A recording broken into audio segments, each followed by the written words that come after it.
आप सभी शिक्षक साथियों को नमस्कार। वैसे शिक्षक जो सक्षमता परीक्षा दिए हैं, जिनकी संख्या 1,87,000 लगभग है, वह उनके लिए 16 जुलाई 2024 को बिहार के अपर मुख्य सचिव एस सिद्धार्थ जी ने एक नोटिफिकेशन जारी किया है। उनका जल्द से जल्द काउंसलिंग कराया जाएगा, जो 1 अगस्त से निर्धारित किया गया है। उसमें क्या क्या आवश्यकताएं हैं उसे जान लें और अपने कागजात जो है सही कर लें। आपको जानते हैं, इसमें लिखा भी गया है कि बिहार विशिष्ट शिक्षक नियुक्ति 2024 के स्थानीय निकाय शिक्षकों की परीक्षा फरवरी और मार्च में जो हुआ था, वह परीक्षा जो विशिष्ट शिक्षक बन चुके हैं उन 9 पदस्थापित विद्यालयों में योगदान करने के पश्चात विशिष्ट शिक्षक कहे जाएंगे। वैसे शिक्षक जो क्षमता पास कर लिए हैं, जिनको नया विद्यालय मिलेगा, उस दिन जब विद्यालय में योगदान करेंगे, उसी दिन से वह विशिष्ट शिक्षक कहे जाएंगे एवं राज्यकर्मी बन जाएंगे। परीक्षा का परिणाम बिहार विद्यालय परीक्षा समिति के वेबसाइट पर देखा जा सकता है। सभी शिक्षक अपने परिणाम को अतीत यह भी देख सकते हैं कि उन्हें कौन सा जिला आवंटन किया गया है। आप उस वेबसाइट पर जाकर, सक्षमता देने वाले शिक्षक साथी वेबसाइट पर जाकर आप देख सकते हैं कि आपको कौन सा जिला मिला है और वहीं पर आपका काउंसलिंग किया जाएगा।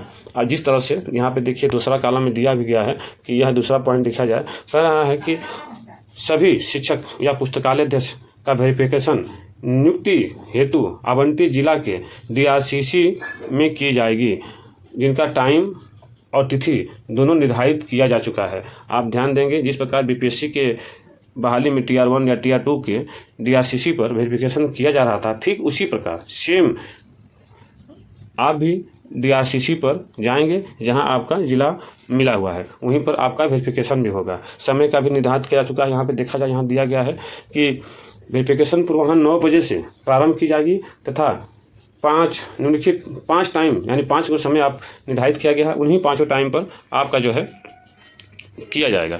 आप जो है यहाँ देख सकते हैं, पहला टाइम दिया गया है। यहाँ पे पहला टाइम आप 9 बजे से 10:30 पर, दूसरा टाइम दिया गया है 10:30 से 12 बजे तक, और तीसरा टाइम दिया गया है 12 बजे से 1:30 पर, चौथा टाइम दिया गया है 1:30 से 3 बजे तक, और 5वां टाइम दिया गया है 3 बजे से 4:30 पर। आप सभी शिक्षक साथी जो सक्षमता परीक्षा दिए हैं, आप अपने जो जिला आवंटित किया गया है वह आप उस स्थान पे पहुंचेंगे और वहां पे आप जो है इन टाइमों पर उनका दिया जाएगा। अब देखिए, सबसे मुख्य चीज़ें हैं जो निकल के आई हैं। आप चौथा कॉलम यहाँ देखा जाए, यहाँ कह रहा है कि चौथा कॉलम में देखिए, यहाँ पे चौथा कॉलम है, वेरिफिकेशन है तो शिक्षकों की कोटि के अनुसार तिथि का निर्धारण किया गया है, जिसमें उच्च माध्यमिक शिक्षक तथा पुस्तकालय का 1 अगस्त 2024 से लगातार जब तक उनका काउंसलिंग हो न जाए तब तक किया जाएगा। आप सभी शिक्षक साथी ध्यान देंगे और अपने उसी तारीख से जाएंगे, DRCC पर भीड़ न मचाएंगे, इसलिए कि उस दिन आप प्राथमिक के उच्च माध्यमिक शिक्षक एवं पुस्तकालय का 1 अगस्त से शुरू होना है, तो उस दिन प्राथमिक के शिक्षक न पहुंच जाएं या मिडिल के न पहुंच जाएं। फिर उसके बाद देखिए, माध्यमिक शिक्षक का जो है काउंसलिंग होना है, वह 2 अगस्त से लगातार चलेगा। फिर तीसरा स्नातक कोटि के सभी शिक्षक के लिए 3 तारीख से 3 अगस्त से प्रारंभ होगा, और मूल कोटि के उर्दू, बंगला एवं शारीरिक शिक्षक, वैसे शिक्षक जो मूल कोटि के हैं, उर्दू से हों चाहे बंगला से या फिर शारीरिक शिक्षक, उनका देखिए यहाँ पे यह 5 अगस्त 2024 से लगातार किया जाएगा। और अंतिम है सामान्य कोटि के, मूल कोटि के सामान्य शिक्षक, 6 अगस्त से लगातार उनका किया जाएगा। 5वां देखिए, यहाँ पे अपने अपने निर्धारित तिथि को ही शिक्षक DRCC पर पहुँचेंगे।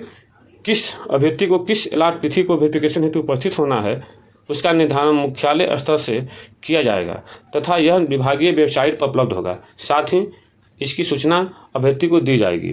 ध्यान देने वाली बात यह है कि आपको जो वेरिफिकेशन हेतु तिथि का निर्धारित किया जाएगा और वह आप उसी को दिन वहाँ पहुँचेंगे। इसमें बहुत सी नोटिफिकेशन है, आप उसको ध्यान से देखें। और एक चीज़ मुख्य है जो आपको जानना है, क्या क्या आपको ले जाना है। देखिए, यहाँ पे आप जब वहाँ पे वेरिफिकेशन होगा तो वेरिफिकेशन के लिए जान लेना है कि क्या क्या चाहिए आपको। तो यहाँ पे देखिए 7वें में दिया हुआ है, यहाँ पे 7वां में कि सक्षमता परीक्षा उत्तीर्ण शिक्षक या पुस्तकालय के लिए अनुदेश, निर्धारित तिथि को वेरिफिकेशन हेतु उपस्थित होने वाले अभ्यर्थी को सक्षमता परीक्षा के फॉर्म भरते समय, जिस समय आप सक्षमता फॉर्म भरे हुए थे और जो चीज़ उसमें लगाए हैं, वह चीज़ें जिन अभिलेखों को जिस क्रम में अपलोड किया है उसी क्रम में, जिस क्रम में आपने अपलोड किया है उसी क्रम में वेरिफिकेशन के समय प्रस्तुत करेंगे, जिसका विवरण निम्नलिखित है। देखिए यहाँ पे मूल जाति प्रमाण पत्र यथा लागू, जो लागू होता हो, जैसे कि कोई एसटी के होंगे, कोई ओबीसी के होंगे, कोई ईबीसी के होंगे, तो जो आपको जो है लागू होता है उसको वहाँ ले लेंगे। अगर आप कोई शिक्षक साथी दिव्यांग होंगे तो उनका प्रमाण पत्र चाहिए। आधार कार्ड सभी के लिए अनिवार्य है, आधार कार्ड सभी। नियोजन पत्र, जो आपको प्रथम नियोजन प्राप्त हुआ था उसको ले लेना है। उसके बाद आप देखिए यहाँ पे है, यहाँ पे मैट्रिक का प्रमाण पत्र संभव हो तो दोनों लीजिएगा, मूल प्रमाण पत्र और अंक पत्र दोनों ही। ठीक उसी प्रकार इंटरमीडिएट का मूल प्रमाण पत्र और अंक पत्र दोनों साथ में रख लीजिएगा। और सातवां है स्नातक प्रमाण पत्र, इसका भी आप जो है या मूल प्रमाण पत्र ले लीजिएगा और अंक पत्र ले लीजिएगा। स्नातकोत्तर का मूल प्रमाण पत्र और अंक पत्र दोनों ले लीजिएगा। उसके बाद देखिए यहाँ पे है, आप जो भी डिग्री हासिल किए हों, या आप बीएड हों या डीएलएड हों, है ना, या डीपीई हों, आप उन प्रमाण पत्रों को भी साथ में रख लीजिएगा। और दस्ता में जो शिक्षक साथी बिहार टेट पास किए हों या यस टेट पास किए हों या सी टेट पास किए हों, या जो नियोजित शिक्षक हैं वो दस्ता, बहुत सारे शिक्षक दस्ता पास किए हैं, वो भी अपने साथ ले लेंगे।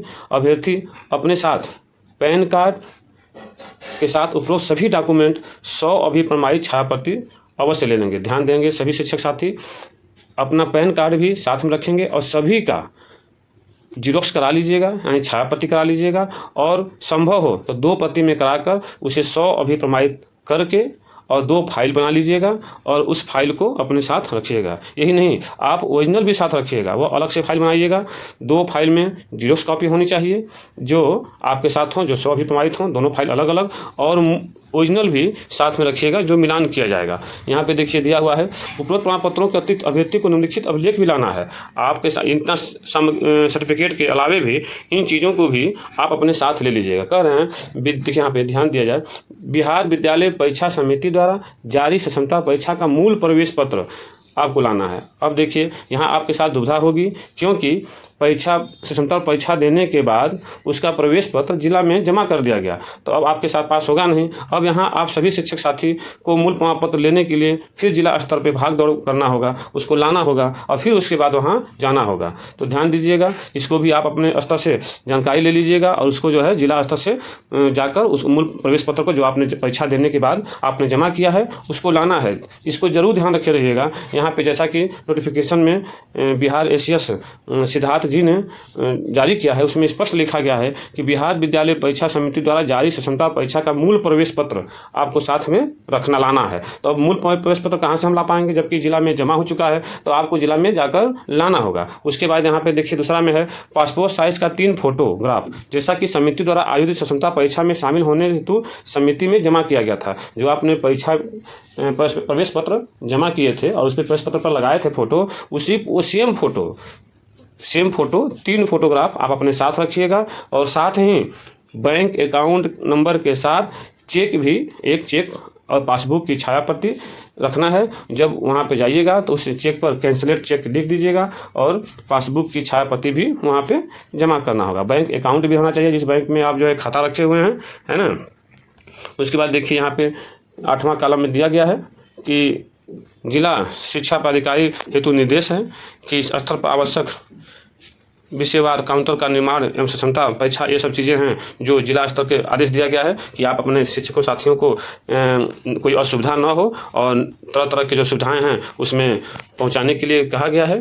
और डीआरसीसी पर जहां आप जाइएगा काउंसलिंग कराने के लिए, उस स्थान पर अतिरिक्त काउंटर पर एक आवश्यक उपकरण जैसे कि computer, scanner, printer, biometric device, internet की व्यवस्था आदि सुनिश्चित रखिएगा। हाँ, एक और चीज़ इसमें ध्यान देने की चीज़ है, जो आपके आधार में मोबाइल फ़ोन है, नंबर है, उस मोबाइल नंबर को भी अपने साथ रखिएगा, क्योंकि वेरिफिकेशन के समय आपको वह आधार वेरिफिकेशन होगा तो उस पर OTP आएगा और उस OTP को आप उसमें दर्ज करना होगा। इसलिए ध्यान रखिएगा, जो आधार में मोबाइल नंबर दर्ज है उस मोबाइल नंबर को आपको उसमें साथ रखना है। साथ ही जो आप ऑनलाइन फार्म किए थे और जो उसमें मोबाइल नंबर डाले हैं, दिए हैं, उसको भी आप अपने साथ रख लीजिएगा। ये सब ज़रूरी चीज़ें हैं जो आप जानना होगा।